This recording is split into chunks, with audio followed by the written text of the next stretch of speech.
கிறிஸ்துவுக்குள் பிரியமுள்ள சகோதர சகோதரிகளே, பலந்தரும் தேவன் எபிசோட் 1182 கர்த்தரை துதிக்கிறேன், மகிமைப்படுத்துகிறேன். இந்த நாளிலும் சங்கீதம் 119 130 இப்படியாக சொல்லுகிறது: உம்முடைய வசனத்தின் பிரசித்தம் வெளிச்சம் தந்து பேதைகளை உணர்வுள்ளவர்களாக்கும். இன்றைக்கு அநேக மனிதர்கள் பேதைகளாக வாழ்ந்து கொண்டிருக்கிறார்கள். அநேக மனிதர்கள், அநேக குடும்பங்கள் இருளுக்குள்ளே வாழ்ந்து கொண்டிருக்கிறார்கள். சரியான முறையிலே வழிபாடுகள் தெரியாமல் சிக்கி தவித்து தவறான வழிபாடுகளுக்குள்ளே நுழைந்து தங்கள் வாழ்க்கையை வீணாக்கி கொண்டிருக்கிறார்கள்.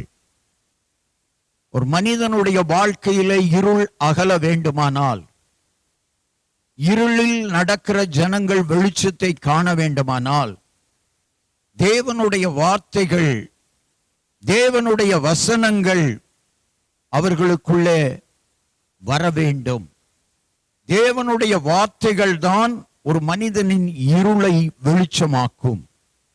அது மாத்திரமல்ல, தேவனுடைய வார்த்தைகள் பேதைகளை உணர்வுள்ளவர்களாக்கும்.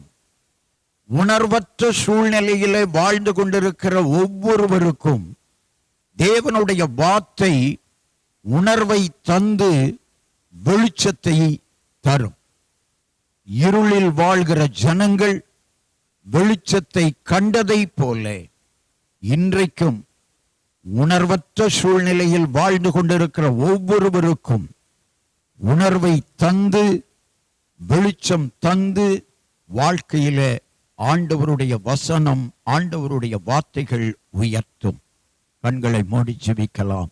எங்களை நேசிக்கிற நல்ல தகப்பனே, பேதைகளை உணர்வுள்ளவர்கள் ஆக்குகிற உம்முடைய வார்த்தைகள், இருளில் வாழ்ந்து கொண்டிருக்கிற ஜனங்களுக்கு வெளிச்சம் தந்து வாழ்க்கையை பிரகாசமாக்குகிற உம்முடைய வசனங்கள் ஆண்டவரே ஒவ்வொருவருக்குள்ளும் கிரியை செய்யட்டும்.